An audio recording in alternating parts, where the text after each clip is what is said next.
I'm almost in favor of Kamala Harris winning because I think that people deserve to suffer. You don't really know what you have. And it's almost going to be that even if he does win, which I think he's going to win by a landslide, even if he does win, he'll have to spend so much time fixing and undoing the things that we've suffered through over the last 3.5 years. So where he probably won't even get the credit for it. Y'all deserve her. You deserve every bit of her. You deserve Joe. You deserve Tiffany Henyard.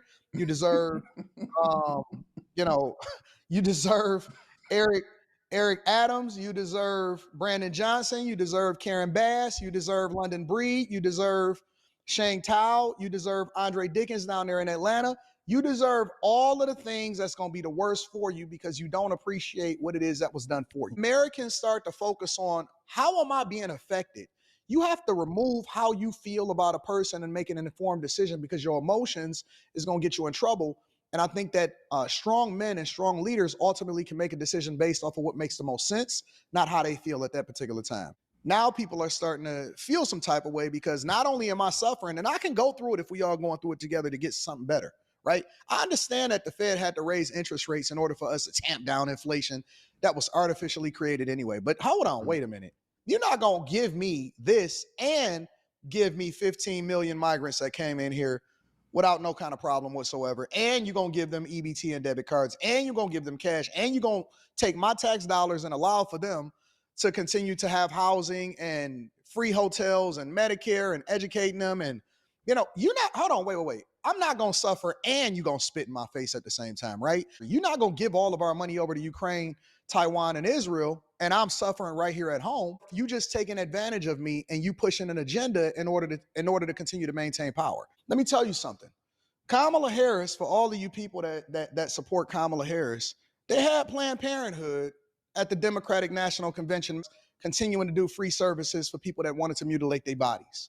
I was walking through Miami Airport and I seen a grown man go into the woman's bathroom because he said he identified as a woman. And my daughter was in that bathroom. And I walked in right behind him and told my daughter to come with me. We're going to go to a different bathroom because I can't have somebody that is mentally in a whole nother sphere identifying as something that he biologically wasn't born. And that's also the legislation that's being pushed, not only in California, but as California goes, the rest of the United States of America go. Mm-hmm. I don't want sexual books in our kids' libraries.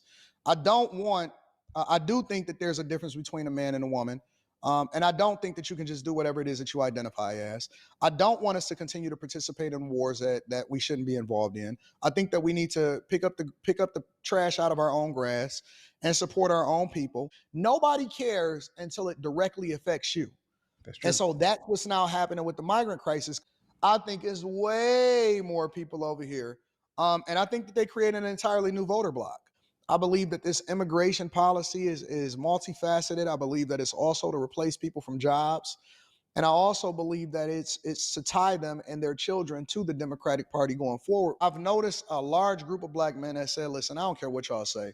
I'm not voting for Kamala Harris and I'm going towards the Republican Party. The interesting part, though, that I'm noticing is that I'm starting to see way more women that's saying, you know what? I don't think this is working for me.